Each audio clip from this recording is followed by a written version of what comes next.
Hello everyone, welcome back to my channel. आज हम करेंगे क्लास 11 की ज्योग्राफी का लेसन 4 का पार्ट 2। इससे पहले हम पार्ट 1 ऑलरेडी कर चुके हैं। पार्ट 2 में हम बात करेंगे वेदर और क्लाइमेट से कि वेदर और क्लाइमेट क्या होता है। तो देखो, is it going to rain today? क्या आज बारिश होगी? Will it be bright and sunny today? या फिर आज धूप का मौसम निकलेगा या फिर ब्राइट मौसम होगा।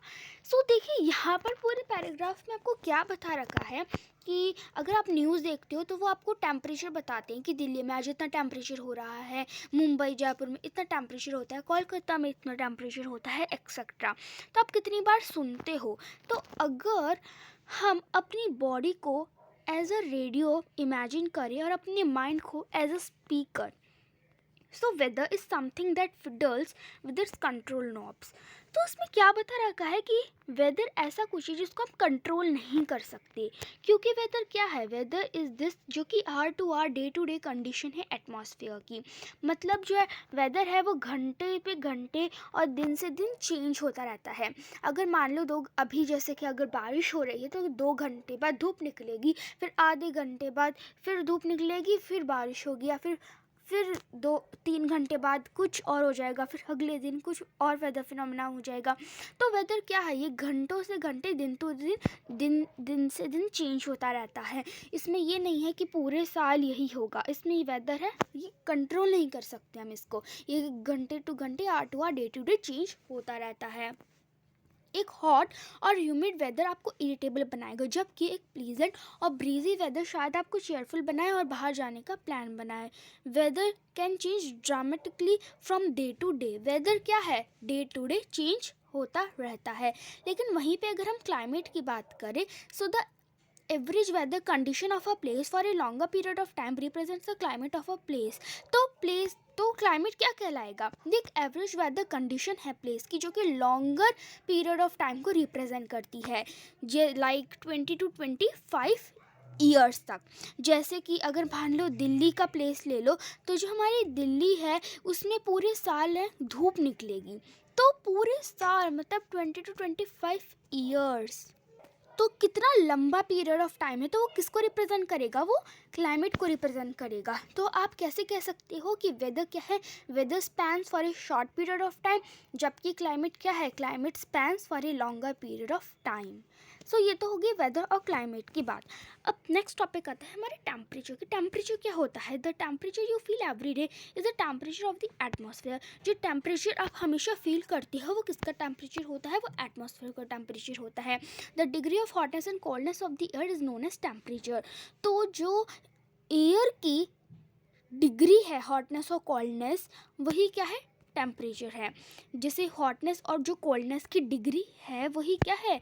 एटमॉस्फेयर है। यहाँ पे एयर क्यों बोला गया है? क्योंकि अगर एयर गर्म चलेगी तो आपको गर्मी महसूस होगी, अगर एयर ठंडी चलेगी तो आपको ठंडी महसूस होगी। तो the degree of hotness and coldness of the air is known as temperature. तो आप टेम्परेचर को कैसे डिफाइन कर सकते हो? The degree of hotness and coldness of the air is known as temperature. The temperature of the atmosphere changes not only between day and night but also from season to season. Summers are hotter than winters.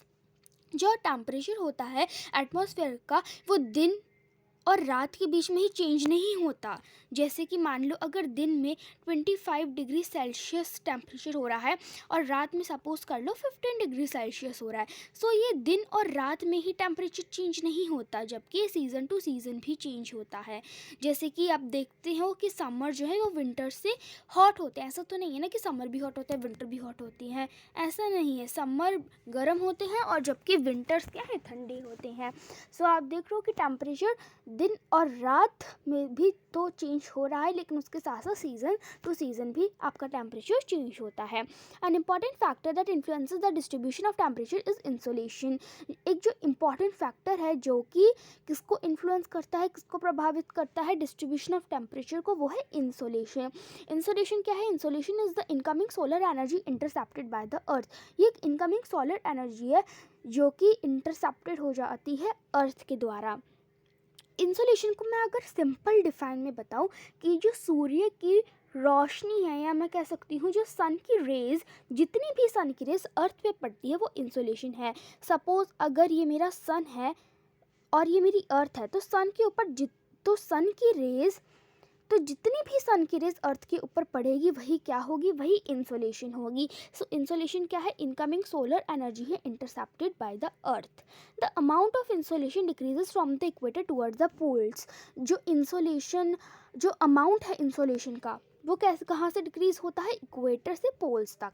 तो आप देखते होंगे कि जो poles क्या होते हैं, poles होते हैं जहाँ पे हमेशा बर्फ़ से वो प्लेस, वो एरिया कवर होता है।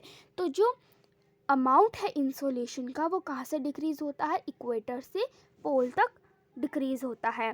Therefore the temperature decreases in the same manner. इसी तरीके से जो टेम्परेचर है वो भी इसी मैनर में डिक्रीज होता है। Now do you understand why poles are covered with snow.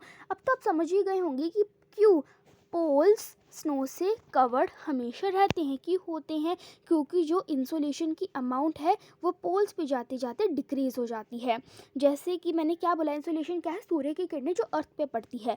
तो अगर ये मेरा अर्थ है, अर्थ पे ही तो सब कुछ, और ये मेरा सन है, तो मान लो इक्वेटर तो यहाँ पड़ता है, इक्वेटर एकदम बीच में पड़ता है।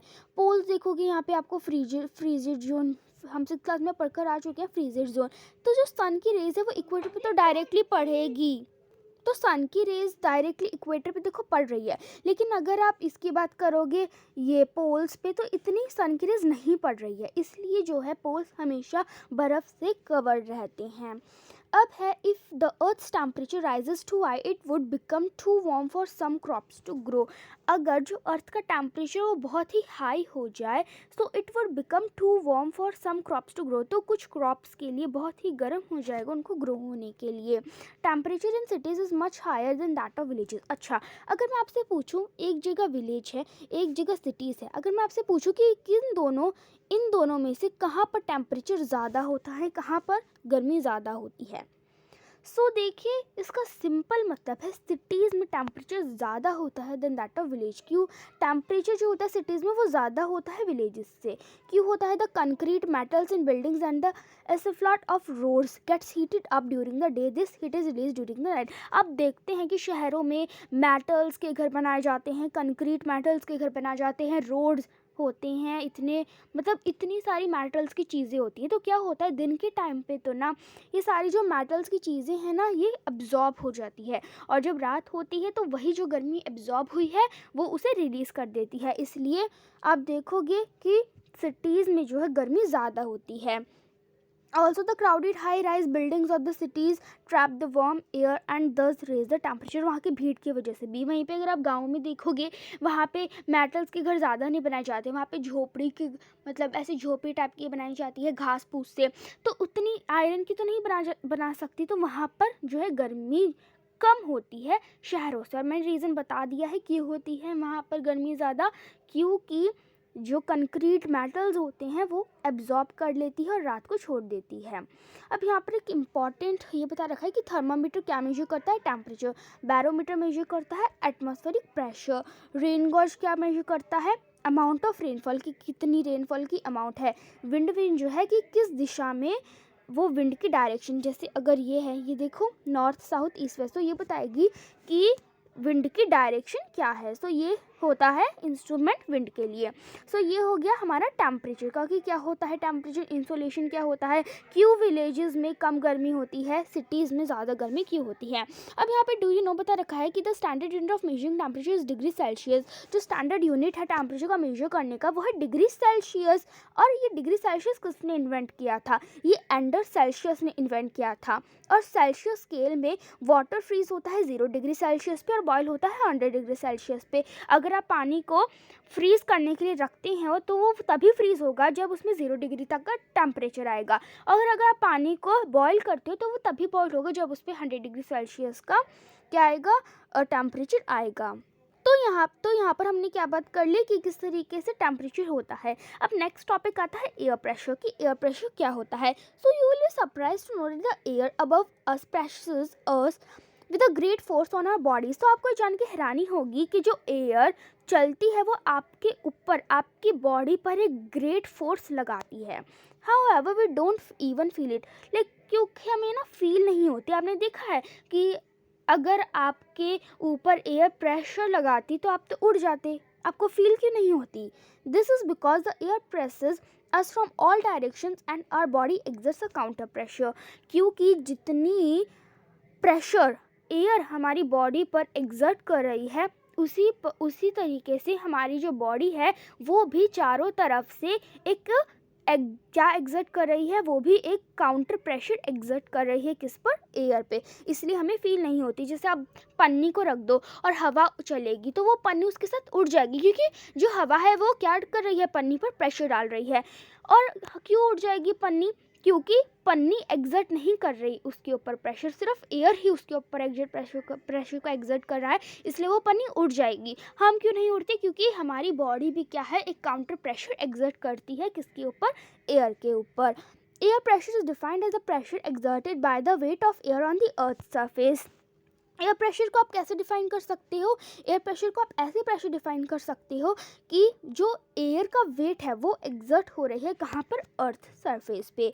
सो as we go up the layers of atmosphere the pressure falls rapidly. जैसे जैसे हम एटमॉस्फेयर के ऊपर जाते जाएंगे तो वहाँ पे प्रेशर क्या है, फॉल्स होता जाएगा, डिक्रीज होता जाएगा। The air pressure is highest at sea level and decreases with height.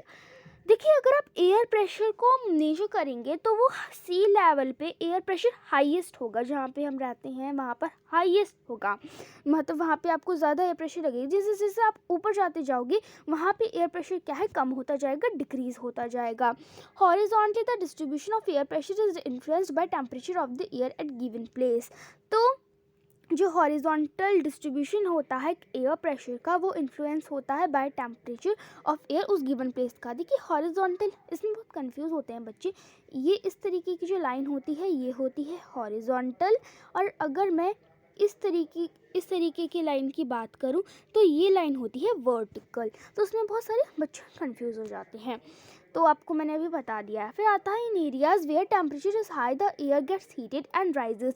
तो जिस एरिया में टेम्परेचर हाई होगा, मैंने आपको पढ़ाया था पार्ट 1 में कि अगर किसी भी एयर को आप हीट करोगे तो वो एक्सपैंड होगी तो लाइटर होगी तो ऊपर की तरफ उठना शुरू करेगी।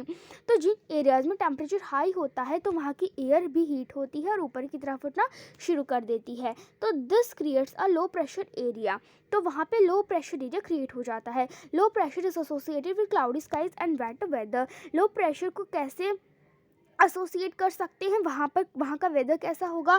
क्लाउडी होगा, गीला, ऐसा। वहाँ पर जहाँ पे लो प्रेशर होगा वहाँ के एरियाज़ का जो वेदर है वो क्लाउडी होगा और वेट होगा, गीला सा वेदर होगा। सो हमने देखा कि लो प्रेशर एरिया क्या है।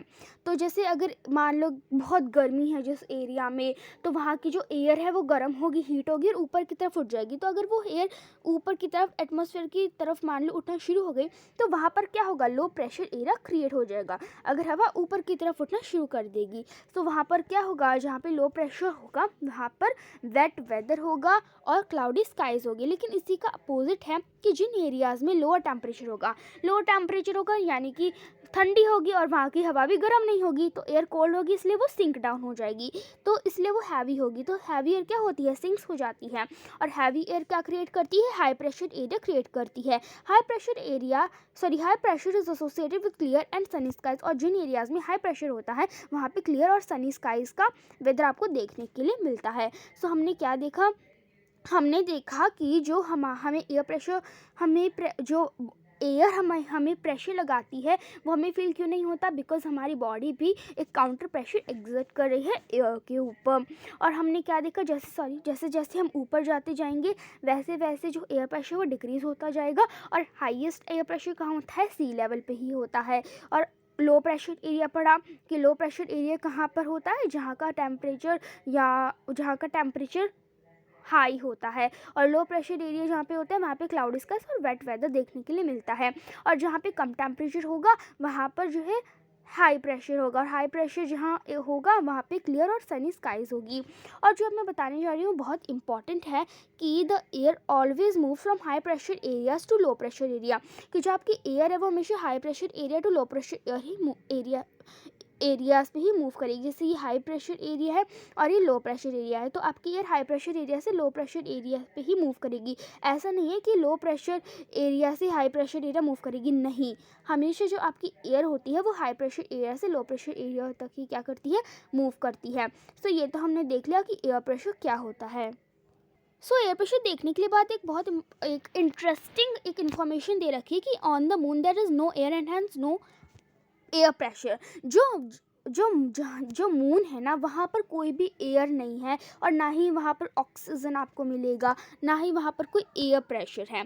So astronauts have to wear special protective space suits filled with air when they go to the moon. तो आपने देखा होगा कि किसी भी एस्ट्रोनॉट्स को आपने देखा होगा, वो यहीं पर भी जाते हैं तो वो कौन सा सूट पहन के जाते हैं, नासा का एक प्रोटेक्टिव स्पेस सूट्स पहन के जाते हैं। क्यों पहन कर जाते हैं वो भी हम बताएंगे। क्योंकि मून पर देखो हवा नहीं है, तो उनको हवा नहीं मिलेगी तो वो कैसे सर्वाइव कर पाएंगे। सो वो इसलिए पहनते हैं क्योंकि उनका जो स्पेस सूट होता है वो किससे भरा होता है, एयर से भरा होता है। If they did not wear these space suit, अगर उन्होंने वो जो स्पेस के सूट्स है वो नहीं पहने, नासा के स्पेस सूट्स नहीं पहने, तो क्या होगा वहाँ पर वो जी ही नहीं पाएंगे, ऐसे चलेगा बिना उसके, तो स्पेस सूट्स के। तो क्या होगा, the counter pressure exerted by the body of the astronauts would make the blood vessels burst, the astronauts would bleed। so क्या होगा, अगर वो स्पेस सूट्स है मून पर पहन कर नहीं गए, तो जो काउंटर प्रेशर होगा जो हमारी बॉडी एग्जर्ट करेगी एस्ट्रोनॉट्स की, सो उससे क्या होगा आपकी, क्योंकि वहाँ पर एयर ही नहीं है और उल्टा आपकी बॉडी भी एयर प्रेशर एग्जर्ट कर रही है, सो उल्टा हो गया ना। तो इससे क्या होगा, जो एस्ट्रोनॉट्स की जो ब्लड वेसल्स हैं वो बर्स्ट होने लग जाएगी, फूटने लग जाएगी और एस्ट्रोनॉट्स को खून निकलने लग जाएगा। इसलिए जब भी आप या एस्ट्रोनॉट जो हैं वहाँ पर जाते हैं, मून पर जाते हैं, सो वहाँ पर क्या पहन के जाते हैं, स्पेस सूट्स पहन के जाते हैं, ताकि उनको ब्लीड ना हो, क्योंकि वहाँ पर एयर नहीं है। ओके, तो इसलिए हमने एयर प्रेशर का अच्छे से पूरा टॉपिक देख लिया। लो प्रेशर एरिया क्या होता है, हाई प्रेशर एरिया क्या होता है, और हमें एयर प्रेशर क्यों नहीं महसूस होता। नेक्स्ट टॉपिक आता है विंड। इसको भी हम देख लेते हैं। देखिए विंड मतलब हवा। विंड कहाँ से चलती है, high pressure area to low pressure area. So जो movement of wind from high pressure area to low pressure areas is called wind. तो विंड क्या है, विंड एक ऐसी मूवमेंट है एयर की जो हाई प्रेशर एरिया से लो प्रेशर एरिया मूव करती है। You can see wind at work as it blows dry leaves down the pavement और uproots trees during a storm। सो आप विंड को देख सकते हो, कब देख सकते हो आप विंड को, तो स्टॉर्म्स के दौरान जो आपकी ड्राई लीव्स होती है, ठीक है, अपरूट के पेमेंट्स होते हैं, तो आप तब विंड्स को देख सकते हो। ये कुछ नहीं है, आपको यही करना है कि विंड हाई प्रेशर एरिया से लो प्रेशर एरिया मूव करती है। फिर आता है sometimes when the wind blows gently you can even see it blowing away smoke और फाइन डस्ट। तो आप कभी कभी विंड को ब्लो करते हुए जेंटली देख सकते हो। At times wind can be so strong that it is difficult to walk against it. तो कई बार विंड इतनी स्ट्रॉन्ग हो जाती है कि आप उसके अगेंस्ट वॉक भी नहीं कर पाते हो। You must have experienced it is not easy to hold an umbrella on a windy day. आपने बिल्कुल एक्सपीरियंस किया होगा कि एक बहुत ही विंडी जोर से हवा चल रही है और आप अम्ब्रेला लेकर जा रहे हो, तो कितना मुश्किल होता है अम्ब्रेला को हाथ में पकड़ने के लिए, क्योंकि बहुत डिफ़िकल्ट हो जाता है, आप चल ही नहीं सकते जब विंड इतनी तेज हो जाती है, तो है ना। Think of some other examples when strong winds have created problems for you. So इसमें बोल रहा है कि कुछ अदर एग्जाम्पल्स भी आप ढूंढो, कि कुछ अदर एग्जाम्पल्स भी सोचो जब जो स्ट्रॉन्ग विंड्स है वो आपके लिए प्रॉब्लम्स को क्रिएट करती है। Winds can be broadly divided into 3 types.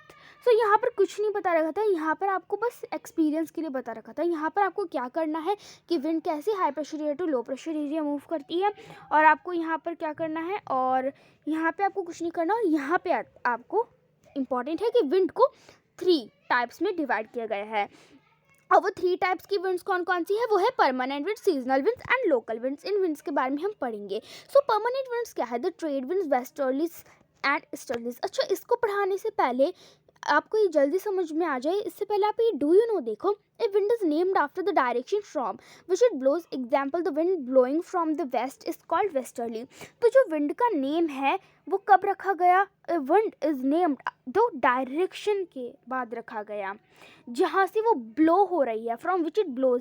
जैसे कि अगर जो आपकी हवा है वो वेस्ट से ब्लो हो रही है तो उसका नाम रख देंगे वेस्टर्ली. अगर आपकी हवा ईस्ट से ब्लो हो रही है तो उसका नाम रख देंगे ईस्टर्ली.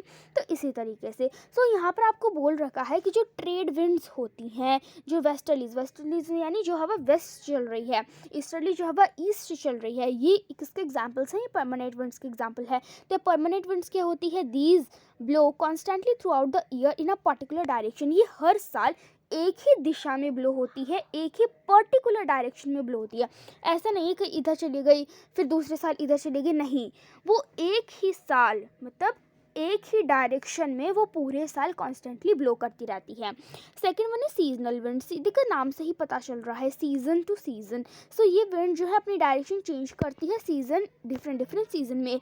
जैसे कि एक सीज़न में कहीं और चली गई फिर दूसरे सीजन में कहीं और चली गई. जैसे कि मानसून्स हो गए, ठीक है, इंडिया की जो मानसून हो गए वो. लोकल विंड्स बहुत ईजी है. देखिए these blow only during a particular period of day और a year in a small area. मतलब कोई भी छोटे से एरिया में क्या है ये ब्लो करती है. मतलब मान लो जैसे उत्तराखंड है तो वहाँ पर ब्लो कर दिया पूरे एक छोटे से एरिया पे. जैसे कि लैंड ब्रीज और सी ब्रीज. देखिए लैंड ब्रीज सी ब्रीज क्या होती है? लैंड ब्रीज वो होती है जहाँ पे लैंड की तरफ से हवाएं चलती हैं और सी ब्रीज जहाँ पे सी की तरफ से हवाएं चलती हैं. Do recall the hot and dry local wind of northern plains in India. क्या आप रिकॉल कर पा रहे हो जो हॉट और ड्राई जो लोकल विंड है नॉर्दर्न प्लेन्स में? जो कॉमन है वो है लू. लू तो आपको पता है ना, गर्मी सी गरम हवा चलती है. वो किसका एग्जाम्पल है? वो पूरे एक लू कहाँ पे चलती है? एक पर्टिकुलर एरिया में चलती है, आपकी एक छोटे से गुड़गांव के या दिल्ली के शहर में चल सकती है लू. वही होती है लोकल विंड्स. क्या होती है परमानेंट विंड्स? जो कि एक ही डायरेक्शन में हमेशा मूव करती रहती है पूरे साल. और सीजनल विंड ये अपने डायरेक्शन चेंज करती रहती है सीजन टू सीजन. और लोकल विंड जो कि एक छोटे से एरिया में ब्लो करती रहती है पर्टिकुलर पीरियड ऑफ डे और ईयर में, जैसे कि लू या फिर लैंड ब्रीज और सी ब्रीज. फिर यहाँ पर आपको बता रखा है साइक्लोन के बारे में. तो ये मैं अभी नहीं बताऊंगी क्योंकि वीडियो लेंथी हो जाएगी. ये इसमें आपको कुछ नहीं बता रखा है. इसमें ये बता रखा है कि एक बार उड़ीसा में एक साइक्लोन आया था. कब आया था? 17 या 18 अक्टूबर को आया था, ठीक है. तो मतलब बहुत ही इसमें नुकसान हुआ था. 29 अक्टूबर इस तरीके से मतलब बहुत इतना डिस्ट्रक्शन कॉज हुआ था.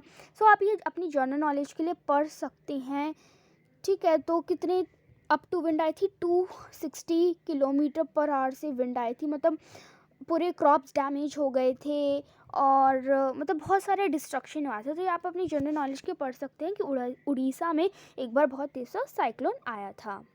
अब आपका एक टॉपिक आता है मॉइस्चर. देखिए मॉइस्चर क्या होता है? मॉइस्चर मतलब होता है नमी. मॉइस्चर मतलब क्या होती है? नमी. When water evaporate from land and different water bodies it becomes water vapour. तो जब वाटर एवोपरेट होता है लैंड से या डिफरेंट वाटर बॉडी से, वो क्या बन जाता है? वाटर वेपर बन जाता है. जैसे कि मान लो एक पूल है, ठीक है, उसमें क्या है? पानी है. तो जो सन की किरणें हैं तो जब आएगी सन की किरणें तो उसमें जो पानी होगा वो जो सन की किरणें हैं वो पानी क्या कर देगी? एक वाटर वेपर में उसको कन्वर्ट कर देगी, वो एक वाटर वेपर बन जाएगा. Moisture in the air at any time is known as humidity. तो अगर आपकी एयर में, आपकी हवा में जब भी कितना भी मॉइस्चर हो तो उसको हम क्या कहते हैं? उसको हम कहते हैं ह्यूमिडिटी, नमी, ठीक है. अगर आपके एयर में मॉइस्चर हो तो उससे आपके क्या होगी? ह्यूमिडिटी. अरे आज तो ह्यूमिडिटी है. When the air is full of water vapour we call it a humid day. जब आपकी जो एयर है वो पूरी तरीके से वाटर वेपर से फुल होती है तो हम उसका क्या कहते हैं? Humid day. As the air gets warmer its capacity to hold the water vapour increases and so it becomes more and more humid. अगर आपकी जो एयर है वो वार्म हो गई और उसकी जो कैपेसिटी है उस वाटर वेपर को होल्ड करने की, अगर वो बढ़ गई तो वो और ज़्यादा ह्यूमिड होती जाएगी, ठीक है. ह्यूमिड डे पे क्या होता है? आपके जो क्लोथ होते हैं वो लंबे टाइम लगाते हैं सूखने के लिए. आपको पसीना आता है, मतलब आपको एकदम अनकंफर्टेबल सा महसूस होता है ह्यूमिड डे पे. ह्यूमिड डे किसे हम बोलेंगे? अगर आपकी एयर में बहुत ज़्यादा मॉइस्चर हो तो. सो इसमें क्या बता रखा है कि when the water vapour rises, the water vapour rise होता है, it starts cooling, the water vapour condenses causing formation of droplets of water. Clouds are just masses of such water droplets. When these droplets of water become too heavy to float in the air, then they come to down as precipitation. अच्छा, मैं आपको एक simple तरीके से समझाती हूँ.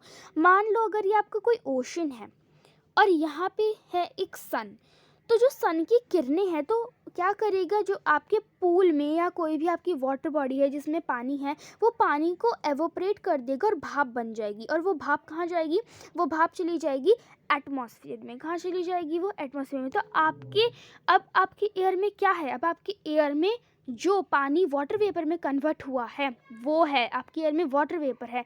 आपके air में वाटर वेपर है यानी कि आपके एयर में मॉइस्चर है, यानी कि क्या है, ह्यूमिडिटी है. तो ठीक है, हमने लगा लिया कि सन से क्या हुआ, जो किसी भी वाटर बॉडी का जो वाटर है वो एवोपरेट हो गया. अब क्या होगा, जो वाटर वेपर राइज करेगा, अब वो इतनी देर में राइज करेगा, तो जो वाटर वेपर गया है वो हीट है, लेकिन वो धीरे धीरे धीरे धीरे क्या हो जाएगा, वो कूल हो जाएगा, ठंडा हो जाएगा. अब क्या होगा, वो जो वाटर वेपर गया है ठंडा होने के बाद वो कंडेंस हो जाएगा. कंडेंस हो जाएगा मतलब एवोपरेशन का क्या है, उल्टा. मतलब वो जो एवोपरेट गया है, जो नमी गई है, वो ठंडा होके क्या करेगी, वो कंडेंस हो जाएगी और क्या कर लेगी, एक क्लाउड्स जैसा फॉर्मेशन बना लेगी. जैसे कि मानो जो वाटर वेपर आपका ऊपर गया था वो ठंडा हो जाएगा, ठंडे होने के बाद वो जो वाटर वेपर था वो अब कंडेंस हो जाएगा और कंडेंस होके पानी की ड्रॉपलेट्स बनाने का, ऐसे पानी की ड्रॉपलेट्स बना लेगा. और ऐसे पानी की ड्रॉपलेट्स बनाते बनाते वो एक क्लाउड बना लेगा. और क्लाउड क्या है, clouds are just masses of such water droplets. तो क्लाउड्स क्या हैं, कुछ वाटर ड्रॉपलेट्स के मासेस है. तो अब क्या होगा, उस क्लाउड्स में हमें पता है क्लाउड में क्या है, बारिश है, या हम कह सकते हैं कुछ वाटर ड्रॉपलेट्स है. तो जब ये वाटर ड्रॉपलेट्स या क्लाउड्स बहुत हैवी हो जाएंगे और ये एयर में फ्लोट नहीं कर पाएंगे, तो ये नीचे आ जाएंगे एज अ प्रेसिपिटेशन. जैसा कि मैंने बताया, सन से कोई वाटर बॉडीज़ वो वाटर वेपर ले गए, तो जब वाटर वेपर गया तो वो ठंडा हुआ, ठंडा होने के बाद वो कंडेंस हो गया और कंडेंस होते होते क्या बना लिया, उसने क्लाउड बना लिया. अब वो जो क्लाउड है उसमें इतना सारा पानी है तो वो एयर में फ्लोट नहीं कर पाएगा, वो भारी हो गया. आप कोई भारी चीज़ को ले जाते हो तो इतनी दूर ट्रैवल कर सकते हो नहीं ना. ऐसे ही क्लाउड जो उसमें इतना सारा पानी है कि वो नहीं हो सकता, नहीं और फ्लोट हो सकता एयर में. तो क्या होगा, वो क्लाउड एज अ प्रेसिपिटेशन में क्या हो जाएगा, लैंड पर आ जाएगा. यानी कि प्रेसिपिटेशन मीन्स उसकी रेन हो जाएगी. क्लाउड्स की ही रेन होती है, तो क्लाउड में जो वाटर टिनी ड्रॉपलेट्स थे अब वो क्या हो जाएंगे, वो टिनी ड्रॉपलेट्स लैंड पर आ जाएंगे एज अ रेन या फिर एज अ प्रेसिपिटेशन. तो आगे आपको समझ में क्या होती है precipitation. Jet planes flying in the sky leave a white trail behind them. आपने देखा होगा कि जो जेट प्लेन्स होती है वो स्काई में फ्लाई करती है, तो पीछे से ना एक वाइट ट्रेल सी आपने देखी होगी ना, एक वाइट सी ऐसा बादल जैसी अपने पीछे वो छोड़कर जाती है. So the moisture from the, वो क्यों आती है, क्योंकि वो मॉइस्चर होता है जो कि इंजन से आता है और वो उसे कंडेंस कर देती है. और कंडेंस करने से क्या बनते हैं, cloud. We see trails of this condense moisture for some time when there is no movement to disturb it. तो हम ये ट्रेल को कब देख सकते हैं, जब एयर की कोई भी मूवमेंट नहीं होगी तो. सो ये हमने देख लिया. अब आता है प्रेसिपिटेशन. प्रेसिपिटेशन जो कि हमारे अर्थ पे लिक्विड फॉर्म में आता है उसे हम कहते हैं rain. So most of the ground water तो कम्स फ्रॉम रेन वाटर. तो बहुत ज़्यादा जो ग्राउंड वाटर होता है वो रेन वाटर के से नीचे आता है. Plants help preserve water. When trees on hill sides are cut, rain flows down the bare mountains and cause flooding or of low lying areas. So यहाँ पर आपको बता रखा है कि जो प्लांट्स है वो प्रिजर्व करती है वाटर को. और यहाँ पे आपको ये इंपॉर्टेंट बता रखा है कि on the basis of mechanism जो हमारी रेनफॉल है वो 3 टाइप्स में कन्वर्ट है. और वो कौन कौन सी है, कन्वेक्शनल रेनफॉल, ओरोग्राफिक रेनफॉल और साइक्लोनिक रेनफॉल. इनके बारे में आप हाई क्लासेस में पढ़ोगे, लेकिन मैं आपके थोड़ा सा बता देती हूँ. एक जो फर्स्ट रेनफॉल है वो है साइक्लोनिक रेनफॉल. साइक्लोनिक रेनफॉल पे ना सिंपल है, क्या है, जैसे अगर कोई भी वाटर बॉडी हो उससे वाटर एवोपरेट होगा, फिर ठंडा होगा, फिर कंडेंस होगा, फिर बादल बनाएगा और फिर ऐसे नीचे रेन हो जाएगी. तो सिंपल होती है जैसे बारिश होती है. अगर आप ओरोग्राफिक रेनफॉल को बोलोगे रिलीफ से, तो जैसे माउंटेन्स है, माउंटेन्स दिख रहे हैं ना, सो माउंटेन्स के यहाँ पर जो भी पानी होगा वो एवोपरेट होगा, फिर कंडेंस होगा, फिर बादल बनाएगा और फिर ऐसे. तो माउंटेन्स से ही रिलेट है. और कन्वेक्शनल रेनफॉल ऐसा ये सिंपल है कि वार्म एयर है वो ऊपर उठेगी, फिर कंडेंस होगी, फिर बारिश होना स्टार्ट हो जाएगी। सो ये हमने देख ही लिया प्रेसिपिटेशन की क्या होता है, मॉइस्चर। अगर आपके एयर में कितना भी ज़्यादा मॉइस्चर है उसको हम बोलेंगे ह्यूमिडिटी। और ये हमने देख लिया कि किस तरीके से एज हम इसे कह सकते हैं वाटर साइकिल, कि वाटर बॉडी से वाटर एवोपरेट हुआ, फिर वो क्या हुआ, वो ठंडा हो गया, फिर कंडेंस हुआ, उसने क्लाउड्स बनाए, अब वो नहीं फ्लोट कर पाया, सो अब वो क्या कर देगा, अब वो बारिश के फॉर्म में नीचे लैंड पर आ जाएगा। और हमने 3 टाइप्स की रेनफॉल देख ली।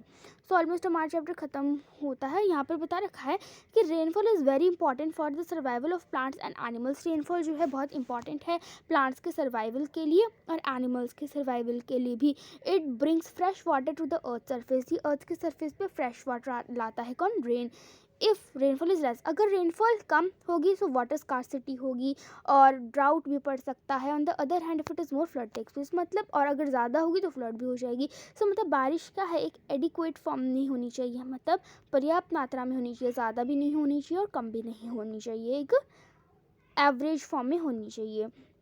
यहाँ पे आपको बता रखा है कि जो अदर फॉर्म्स है प्रेसिपिटेशन की, कि नीचे लैंड पर जो प्रेसिपिटेशन किसके फॉर्म में आ सकती है, स्नो के, स्लीट के, हेल के, रेन के, किसी भी फॉर्म में वो आ सकती है। कौन, प्रेसिपिटेशन की अदर फॉर्म्स हैं ये। सो ऑलमोस्ट हमारा चैप्टर ख़त्म हो गया है। हमने क्या पढ़ा, हमने पढ़ा कि एयर प्रेशर क्या होता है, विंड क्या होती है, उसके टाइप्स हमने देखे, और मॉइस्चर क्या है कि जब एयर में आपके मॉइस्चर होता है तो उसे हम कहते हैं ह्यूमिड। और हमने देख लिया कि प्रेसिपिटेशन कब आती है और 3 टाइप्स की रेनफॉल देख ली।